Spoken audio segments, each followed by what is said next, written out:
Olá, queridos amigos e amigas, sejam todos bem-vindos a mais um Lado a Lado. Ela é mestre em educação pela PUC São Paulo, tem nada menos que 50 anos de dedicação ao magistério e acaba de escrever um livro contando a história de seus antepassados. É com muita alegria que eu recebo aqui no Lado a Lado de hoje a querida educadora saltense Cristina Maria Salvador. Bem-vinda, Cristina. Obrigada, Mirna. Olha, é com uma emoção muito grande que eu estou aqui. Fiquei super feliz por você ter me convidado de participar desse Lado a Lado. E assim, me dando a oportunidade de falar um pouquinho a respeito do meu livro. Do seu livro. Porque eu faço questão de oferecer um exemplar, Mirna. Ai, que delícia. E espero que você leia e se encontre aí. Porque aí está a história da nossa família. É verdade, né, Cristina? As famílias Scaletti e Salvador. Aqui eu tenho muito orgulho de pertencer. Sempre falo isso. Muito bom. Passado e presente se entrelaçam para o futuro. Olha, gente. Obrigada, Cristina. Eu vou ler com muito carinho, viu? Eu que agradeço. Vamos começar falando pelo livro, então? Vamos começar falando dele. E como é que você se motivou, né, a escrever esse livro sobre os familiares, os seus antepassados? A nossa família. A nossa família. Eu acho que no processo de autoconhecimento, Mirna, e perceber-se que se nós estamos aqui, é porque eles vieram antes. E nesse sentido, muito do que somos, nós herdamos deles, né? E coincidiu esse processo também com curiosidades que surgiram de primas que queriam saber mais a respeito da nossa avó Benedita, porque nós, a minha irmã, meu irmão, e nós somos os netos mais velhos, praticamente, da família Scaletti, né? E assim nós tivemos maior oportunidade de conviver com ela. Então nós sabíamos mais sobre a nossa avó do que os priminhos menores. E essa prima passou uma tarde conversando conosco que ela queria saber a respeito da nossa avó. E também aconteceu um fato tão interessante, Mirna, que uma tarde, dois sobrinhos netos, o Maurinho e o Renan, conversando comigo, Helenice e Vladimir, nós contamos que o papai tinha tido uma padaria e que o Vladimir trabalhava na padaria desde criança. Eles ficaram assim, espantados, né? Aqueles olhinhos vivos, questionando, vô, mas você foi trabalhar de criança? Na época, o Vladimir trabalhava à noite e ele Helenice durante o dia, de manhã no balcão. Na padaria. Na padaria. Então, foram assim, que eu fui vendo, que falei, cabe a mim, enquanto membro da academia, inclusive, pôr a mão na massa e escrever um livro sobre a família. Eu vou esclarecer que a Cristina falou aqui da academia, que era da ASLE, nós vamos falar disso mais pra frente, né? Depois a gente fala, né, Mirna, sobre a academia um pouquinho. E também esclarecer que, apesar de eu usar o nome Mirna Bicalho, eu sou Scaletti, né? Por parte de pai e mãe, Scaletti. Então é aí que a nossa família se cruza, né, Cristina? A nossa família se cruza. E é bem próximo, viu? É bem próximo. É bem próximo. E Cristina, você começa o livro a partir de quais antepassados? A tia Gema, que era da família Salvador, ela sempre comentava que o nono Giacomo tinha vindo de Sagrão-Mis, uma comuna italiana, na região dos Alpes. Então eu fui, se eu tinha já essa pista, nós fomos em busca na internet de Sagrão-Mis. E eu encontrei, então eu começo daí. Então que eu resgato alguns aspectos desta região. Porque é interessante que não só Nono Giacomo, como minha avó Cristina, também veio da mesma região. Os Scaletti também vieram da região de Trento. É toda aquela região norte da Itália. Em cima da bota, né? Em cima da bota, que na época era a Áustria. Até a Primeira Guerra Mundial, né? Pertencia à Áustria. Tanto que eu falo que eles são austríacos, muito embora com costumes, hábitos, tradição italiana. Eu falo que eu sou italiana, né?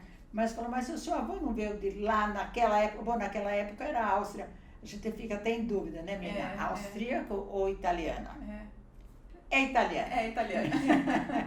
Ô, Cristina, e quantas famílias você aborda aqui?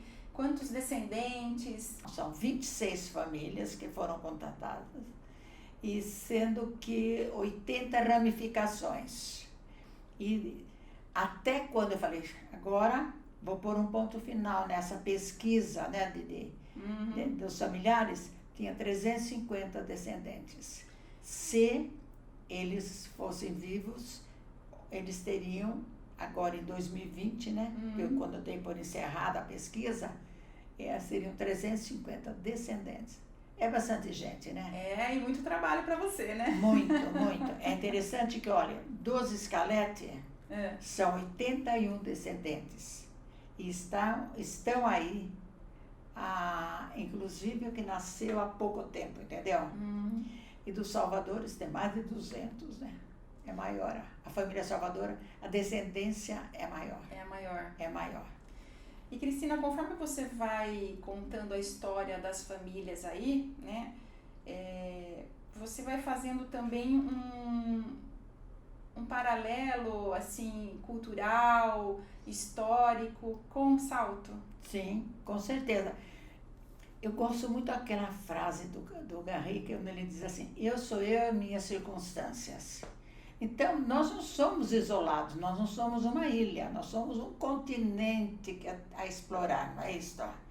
Então, quer dizer, falar da minha família, eu não podia falar somente da família. A família existia, morava, habitava, sofria influência de uma determinada época, não só de Salto, mas de toda aquela movimentação política, econômica, religiosa, aquelas transformações que vinham acontecendo. Então, daí a razão de eu pesquisar também dados que eu, no momento, eu considerava que eram significativos para entender melhor a minha formação pessoal e a minha formação profissional. Eu acho que, então, pesquisei Salto, pesquisei a situação da política, os governos, os presidentes, né, aquela situação, quando nós íamos para Salto em 50, logo depois, 64, golpe militar, eu já estava na ativa, e com todos aqueles receios e medos que nós passamos, né, porque naquela época eu já estava em São Paulo trabalhando, então foi um período assim bem... Os intelectuais foram os que mais sofreram na época da ditadura, né? Nossa, sem dúvida. Ô, Cristina, eu tô vendo aqui que tem muitas fotos, né, coloridas, inclusive. Tem. Quanto tempo você levou para reunir todo esse material e escrever o livro que você disse que encerrou em 2020, né? A pesquisa. Praticamente o livro estava pronto para outubro, né? Porque eu gostaria que, mês do meu aniversário, a minha intenção primeira era presentear os meus familiares no meu aniversário. Os familiares e amigos, né? Porque eu tenho... Ao invés de ganhar presente, você ia presentear. Eu ia presenteá-los, né? Com um exemplar do livro. Mas, dada a situação que nós vivemos, não foi possível, né? Mesmo fazer o lançamento, tudo, né? Não era possível fazer o lançamento. Então, eu resolvi, uma vez que não dá para fazer o lançamento, eu fui adiando o lançamento, né? Até a escrita, né? O registro. E até que chegou um ponto que não dá mais, porque senão já perde o sentido, né? E você está distribuindo como, Cristina? Olha, essa distribuição está sendo um outro momento, viu, Mina? Porque eu estou entregando quase que pessoalmente. Exceto 3 que eu mandei pelo correio, né? Mas os demais estou levando, entregando em mãos. E está sendo muito gratificante. Até porque... Como nós não podemos ver ninguém, a gente não pode se reunir, não pode fazer reunião, não pode fazer o coletivo, que eu amo fazer o coletivo, eu adoro receber e gosto de ir à casa das pessoas para conversar, né? Porque isso é tudo eu falo que é uma herança de família, viu? Porque a minha casa sempre foi uma casa aberta. Não só a minha casa, a casa do meu avô, que acolheu muita gente, né? E meus pais acolheram vários amigos que moraram lá em casa. Então a casa sempre teve muitos movimentos. E agora nós não podemos. Então eu tendo a oportunidade de levar, entregar, nem que seja para falar, olha, estou trazendo meu livro, não posso entrar porque eu não posso, porque nós não podemos. Tenho que respeitar e me respeitar, né, no momento que a gente está vivendo. Está sendo gratificante. Ficou linda a encadernação, maravilhosa. Olha, gostei muito. Essa foto aqui é você? E o Renan. O Renan, seu sobrinho neto. Meu sobrinho neto. Nós estávamos numa fazenda do meu tio, e olhando o gado no pasto, e tinha uns carneirinhos também que não aparecem na fotografia, porque era bem distante, né? De repente passou um avião, e aí ele chamou a minha atenção para o avião, levantou o dedinho, ó. Então essa fotografia... Quem fez a foto? Helenice. Sua irmã. Aliás, a grande maioria das fotografias que aí estão são da Helenice. E aí eu achei que essa foto ficou muito singular, muito, né? Embora não seja muito passado, né? Eu gostaria que fosse uma outra fotografia que infelizmente a gente não conseguiu localizar. Onde era a mamãe com o Renan também. Uma foto belíssima, mas não consegui encontrar. Então a escolha foi por essa, né? Porque passado e presente se entrelaçam para o futuro. E ele está indicando. E o Felipe colocou toda essa linha que vai para o futuro, né? Cristina, esse é seu primeiro livro, né? É, esse foi o meu primeiro livro. Mas você já tem muitos artigos científicos escritos, né? Eu tenho. Enquanto estudante da PUC São Paulo, né? Enquanto depois... as oportunidades que apareceram de eu participar de congressos, de simpósios, de palestras e dar curso, inclusive, eu sempre tinha que ter um material escrito, né? Então eu tenho algumas produções a partir desses trabalhos realizados. E seu mestrado na PUC São Paulo foi em que linha?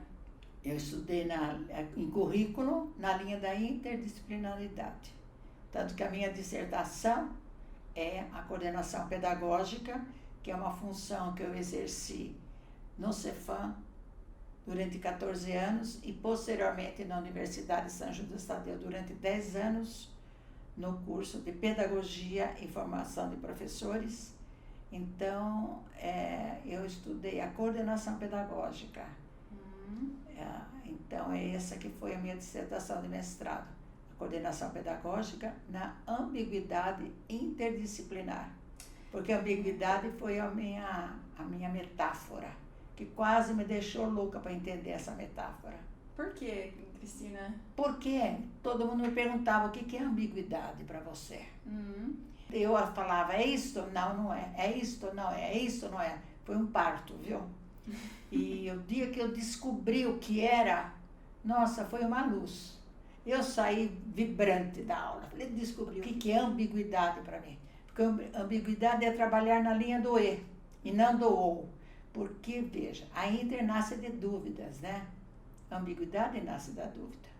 Agora, no momento em que você tem os dois lados, você precisa conhecer os dois lados para você superar. Entendeu? Então, esse processo de superação é trabalhar o e não o ou. Eu era professora ou era coordenadora? Eu era professora e era coordenadora. Tanto que eu sou professora. Então, quando alguém me pergunta, o que você é? Eu falo, eu sou professora. Muito embora a minha grande parte da minha vida profissional fosse na função técnica como coordenadora. Eu sou professora e sou coordenadora. Então, eu sou os dois. E, ao mesmo tempo, sou os dois. Então, eu me supero, entendeu? Não é isso ou aquilo, é o e. Essa é a ambiguidade. E, Cristina, você falou aí que foi professora universitária, né? Foi.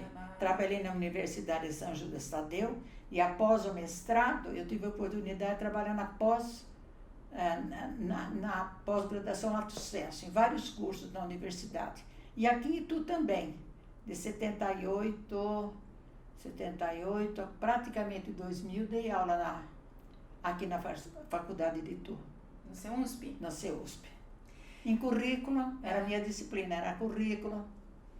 E essa história começa com a sua história com o magistério, né? Começa muito lá atrás, né? Nossa Senhora! Onde você estudou para ser professora? Onde você fez o magistério? Com muito orgulho, no Instituto de Educação Regente Feijó de Itu. Lá eu fiz o normal, lá eu fiz o aperfeiçoamento e fiz a administração escolar. Fiquei 6 anos naquela escola, com uma equipe de professores que eu amava e que eu tenho saudades até hoje, pela competência, pelo trabalho que eles realizavam. Era a formação de professores efetivamente, né? E aí, recém-formada, você veio ser professora fundadora do SESI em Salta, sim, é isso? Olha, tivemos a felicidade, eu me formei em 1960. Em 61, o SESI surgiu, imagina, a palavra não é adequada, né? Foi feito um decreto que obrigava as indústrias que tinham mais de 100 operários que abrissem uma escola para os filhos desses operários. A EMAS, na época, foi a única de Salto que abriu uma escola. Aí o SESI abriu o concurso e nós fomos prestar, passamos e fomos as primeiras professoras do SESI. Madalena Padreca, Éder Facioli, Zélia Manfredini e eu. E Lourdes Rigulin, Maria de Lourdes Rigulin. Nós somos as primeiras professoras do SESI. E aí eu fiquei 7 anos trabalhando aí no SESI. E nós, no início, a gente teve uma certa dificuldade em conseguir alunos. Por quê? Porque as crianças já estavam matriculadas, então as famílias falaram, mas como eu vou tirar meu filho da escola se ele já está matriculado? Mas, enfim, com jeito e sedução, nós conseguimos e montamos. Isso foi o primeiro ano, isso foi praticamente o segundo, terceiro ano, nunca mais. Porque aí eles procuravam a escola. Porque, graças a Deus, nós trabalhávamos com muita fé, viu? Trabalhava. Eu dava aula de manhã, minha irmã, e quando à tarde eu tinha livre, eu voltava para a escola para fazer, sabe o quê? Cuidar do jardim. E aí professora e jardineira. Professora e jardineira com a ajuda do meu pai. Então nós íamos da Santa Cruz buscar esterco, terra, tal, para fazer os canteiros. E tinha alunos que voltavam à tarde para me ajudar. Então foi assim um período gratificante. Mas nós tivemos muita ajuda depois do próprio diretor da EMAS. Quando ele viu o nosso empenho em querer um jardim, ele mandou um jardineiro. Aí nós tivemos o seu João, que era um amor, que a gente queria super bem. Foi nosso jardineiro durante todo o tempo que eu estive lá depois. E essa sementinha plantada lá atrás, que foi da escola SESI, ela cresceu, uma árvore frondosa graças hoje, né? Uma a Deus, super escola, muito conceituada, né? Inclusive eu tenho muita vontade de conhecer a escola, porque ela faz parte da nossa história, né? Gostava muito de trabalhar lá. E Cristina, depois você também foi para a rede pública, né? Foi, então. Você foi trabalhar em São Paulo, uma escola em São Paulo. Em 67, prestei o concurso para a rede pública. Aí fui para São Paulo e fui trabalhar em Osasco. Aí é uma outra história, viu, Mirna? Que o que a gente enfrentava para chegar até aquela escola, né? Lá permaneci 2 anos, aí fui fazer pedagogia. E aí conheci uma colega que já trabalhava no Experimental da Lapa e me convidou e falou, Cristina, vai abrir concurso, seleção para o Experimental da Lapa. A Experimental da Lapa era uma escola modelo. E eu pensava, como que eu vou trabalhar na escola da Lapa e eu professorinha, vindo de Salto, né? Pois entrei, menina, fiquei 23 anos nessa escoala. Como se chamava a escola? Eu fico até arrepiada, viu? Porque é a escola do coração, meu Deus. Foi um privilégio trabalhar nessa escola. É a Escola Experimental Dr. Edmundo de Carvalho. Então, essa escola, infelizmente, o governo Mário Covas fechou. Porque era uma escola, ela tinha um caráter experimental. Então, tudo que era produzido lá era depois divulgado para livros do Estado, né? E outro dia pela você SEMP, via SEMP. Outro dia você me contou que você geralmente deu aula na terceira série. Ah, sim. E depois teve uma oportunidade de pegar uma primeira série e aí se encantou com a alfabetização. Porque quando prestamos o concurso no SESI, nós nos efetivamos na série. Então eu fiquei 7 anos no SESI, 7 anos na terceira série. Me apaixonei pela terceira série, né? Aí quando eu fui para o experimental, eles me falaram, que classe você gostaria? Eu falei, terceira série. Aí trabalhei 2 anos.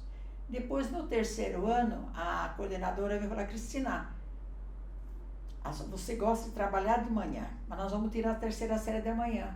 E de manhã só primeira e segunda. E agora? E aí ela falou, mas eu acho que você vai ter um jeitinho para a primeira série.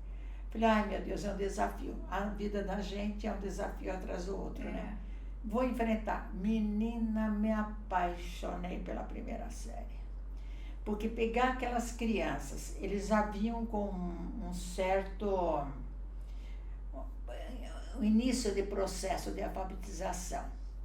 Mas você pegar aquelas crianças, trabalhar e no final do ano sair escrevendo historinhas, que foi essas minhas crianças a gente conseguiu, não tem prêmio maior no magistério. Né? Olha, não tem gratificação maior. E aí você deu aula em primeira série mais alguns anos? Fiquei 3 anos na primeira série. E detalhe, como era uma escola experimental, cada ano com uma metodologia. Entendeu? Tá. Mas nós tínhamos na escola, nós tínhamos o psicólogo, nós tínhamos orientadores. Tinha um suporte, né? Então nós tínhamos, por isso essa escola era uma escola que para o Estado era muito cara. Pena que só tinha aquela, né? Era para ser todas as escolas, deveriam ser assim, como era o experimental, né? Só que ela foi ficando muito pesada, né? Então eles foram enxugando. E depois, no finalzinho, o meu sonho, eu fiz português também.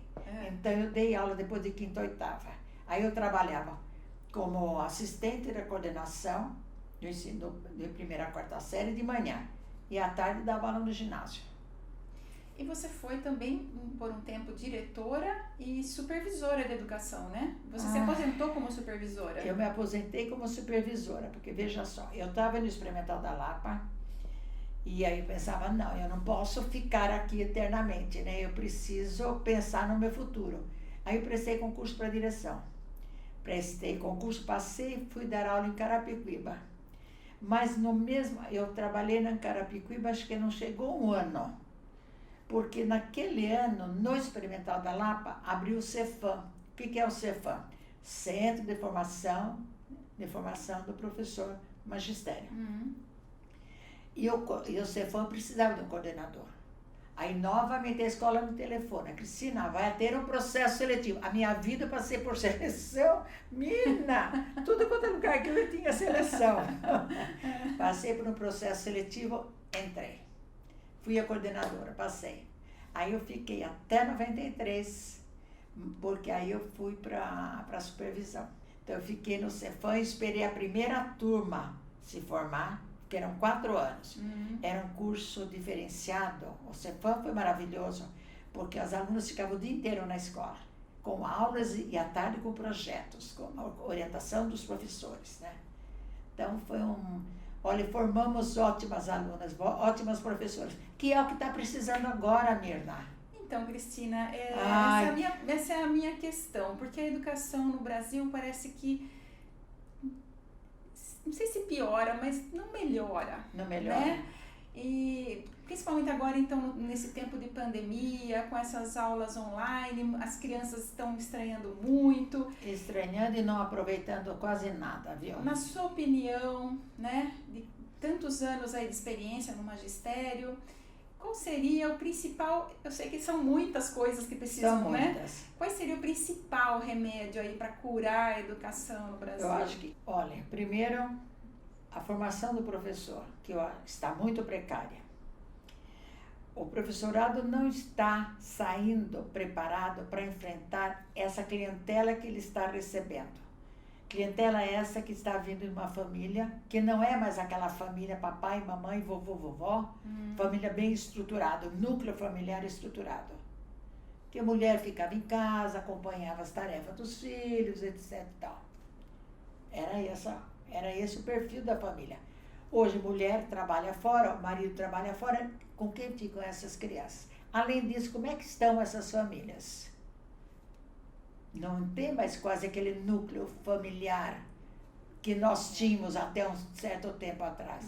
As famílias estão desintegradas, desestruturadas, reformuladas, não é isso? Isso tudo, eu acho que influencia na educação. Outro aspecto, o salário miserável que enfrenta o professor hoje, né? O professor não é só dar aula, o professor é estudar. Ele tem que ter um processo de formação continuada, formação contínua, de estudar, de ter condição de comprar livros, de pesquisar, de preparar suas aulas. Qual é o professor que hoje tem esta condição? Eu me lembro que quando eu era professora primária, o senhor Aldo Rusante tinha uma livraria, a gente ia lá, comprava livro, tudo que existia de mais atual para a gente ler, para preparar as aulas. Hoje, não vejo fazer isso, ó. Por falta de condição, eu acho, por condição financeira, por condição de horário de trabalho, os professores trabalham demais. Muitos dão aula 3 períodos, é um manhã, absurdo tarde, isso, noite, é um absurdo isso. Então, quer dizer, qual é o tempo que eles têm para eles se reciclar é uma palavra que eu não gosto. Para eles se se reconstruírem, sabe? Se reformularem, né? Se formarem, porque o processo de formação é contínuo, né? Então, eu acho que está muito complicado. Se o Estado, se o país não investir na educação efetivamente, porque todo político fala que a educação é prioridade, mas a gente não vê ninguém botando o dedinho na ferida e fazendo melhorar isso. Cristina, faltou a gente falar agora da Academia Saltense de Letras, né? Então, que você já faz algum tempo que faz parte. Desde 2013, um colega, hoje meu colega, seria meu colega, infelizmente ele faleceu, ele ia falar sobre Sócrates, e eu sou apaixonada por Sócrates. Conhece-te a ti mesmo, né? Sócrates. E aí eu conversei com o seu Ettore, que era meu vizinho, o seu Ettore Liberalesco, que na época era presidente. Falei, o Nicodemos vai falar sobre Sócrates. Ele falou, você não quer assistir? Eu falei, nossa, se eu quero. Eu tinha acabado de ser operada. Eu falei, quero sim, quero ir. E aí eu fui, amei. E aí ele falou, Cristina, você gostaria de ir participando? Eu falei, eu gostaria. Então toda vez que tinha, eu levava, entendeu? E aí eles falaram, não, mas escuta, você deveria fazer parte da academia. Eu falei, mas eu posso, porque até então eu não tinha publicação, assim, só tinha alguns trabalhos científicos, né? Textos, artigos, né? Pode, sua dissertação de mestrado, você faz parte. Então eu entrei com a minha dissertação de mestrado. E aí escolhi. Doutora Arquimedes Lamolho para o meu patrono. Que é a cadeira número 20? Cadeira número 20, porque eu sempre tive uma admiração tão grande para o Arquimedes, né? Porque, além de conhecê-lo pessoalmente, eu tive os tios que trabalharam com ele.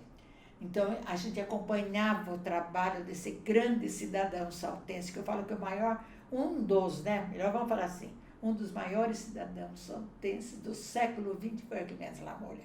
Por quê? Porque ele nunca deixou de se preocupar com a cidade de Salto, que ele amava tanto. Ele começou no Hospital Matarazzo como faxineiro. De faxineiro ele chegou a médico pelo seu esforço, pelo seu estudo. Depois ele foi jornalista, depois ele fez direito, depois ele foi vereador, depois ele foi deputado por 7 mandatos, né? Eu fico tão arrepiada. Não, eu fico arrepiada de falar do Arquimedes, porque ele tinha aquele lado jocoso, né? Que ele era malcriado, né? E ele mesmo se dizia que ele era malcriado. Mas olha, todo mundo ele atendia. Quem o procurava, ele operava quando necessário, sem cobrar nada. Então ele era chamado médico dos pobres, né? Por causa disso. Como lá atrás nós tivemos o Dr. Viscardi, né? Que era o médico dos pobres. E ele cuidou da Maria de Lourdes Guarda lá em São Paulo, ele no hospital, não né? só cuidava, como era ele que a mantinha no Hospital Matarazzo. Durante bons anos, ele que pagou, custeou. E depois que, quando a Condessa soube que ele que estava pagando, ela falou, não, de jeito nenhum, ele não tem que pagar. Esse hospital vai assumir. Então, foi Lourdes Guarda, que eu tive a oportunidade de visitá-la algumas vezes, né? Cristina, a doutora Arquimedes também foi um grande incentivador da imprensa aqui local, né? Nossa, olha, ele era jornalista profissional, né? Ele esteve vinculado diretamente com o Jornal Liberal, depois com a revista Taperá e depois com o Taperá, né? Ele escrevia muitas vezes com pseudônimo, mas ele estava lá. Ele ajudou muito o Taperá. Diz o Walter, né, que quando foi criado o Taperá, né, quer dizer, passou por mudança, saiu, o Liberal foi para o Taperá, ele forneceu todo o material do antigo jornal para o Taperá. Então, ele teve e continuou trabalhando, né. Agora, veja, Arquimedes, quando eu falo que ele foi um grande cidadão saltense, e não é só ele, enquanto deputado, enquanto médico, ele atendia no Hospital Matarazzo, final de semana atendia na Santa Casa Misericórdia, operando de graça, né? Em Itu. E enquanto político, ele tinha muita influência. Então, ele ajudou na comarca de Salto, ele ajudou nessa Pedra Motonê, ele ajudou nas instalações das escolas, na instalação de cursos, formação. Então, quer dizer, ele atuou na educação, ele atuou em todos os campos. Basta ver que sempre que sai reportagem no Taperá de fatos mais antigos, Arquimedes está lá. Ele está presente, né? Ele está presente e fala, olha Arquimedes. Então, ele estava presente em tudo que acontecia, porque no final de sexta-feira à noite ele se mandava para Salto, ele estava em Salto, entendeu? Salto e região. Tanto que ele recebeu comendas, medalhas, ele foi muito homenageado, ele teve muita coisa boa. Além de tudo, escritor, né? Porque ele escreveu vários opúsculos, né? Sobre Salto, Epopeia de Salto, eu amo aquele poema que ele escreveu. Sobre o ginásio de Itu, ele resgata todos os professores da época dele em Itu, e foi compositor, o hino de Salto, Salto Canção, a letra dele, né? A letra dele, e também o hino da Guardinha. Então, quer dizer, ele tinha esse lado da composição, da escrita também. Que bom ter um patrono como esse. Nossa, eu tenho orgulho muito grande, eu acho que eu soube escolher, né? Nossa, muito, muito. Cristina, eu queria agradecer a sua presença aqui no Lado a Lado, que foi um papo tão gostoso, né? Nossa, que delícia, passou muito rápido. Queria agradecer realmente por você ser essa mulher batalhadora pela educação, pela cultura, pela história aqui da nossa cidade também, né? Fez hoje um resgate aqui, doutora Arquimedes. Faz um resgate no seu livro também, né? Faço. Parabéns, viu? Obrigada. Sucesso aí com o seu novo livro. Isso. E obrigada pelo meu exemplar, que eu vou ler com muito carinho. E eu posso já fazer um agradecimento? Claro. Então, mais uma vez, eu quero agradecer você, Mirna, nessa oportunidade, né? E eu quero agradecer muito os professores que fizeram parte da minha vida, na minha formação. Desde o primário, o ginásio, a escola normal, a faculdade. E depois, eu quero agradecer a minha formação profissional. Quero agradecer os meus amigos, que muitos me ajudaram nos coletivos da vida. E agradecer a minha família, os meus ancestrais. Por isso é que eu quis escrever esse livro, né? Somos o que somos, porque deles nós herdamos muito, né? E de todo o contexto no qual nós tivemos a oportunidade de viver. Obrigada, Cristina, pela sua presença, viu? Eu é que agradeço. Estou emocionada até, viu, Mirna? Porque falando sobre isso, eles estão comigo. E obrigada a você que nos acompanha pela ITV, canal 24 e 524 da NET, ou pelo YouTube. A sua companhia, você sabe, é muito importante para mim. Beijo no seu coração, até semana que vem.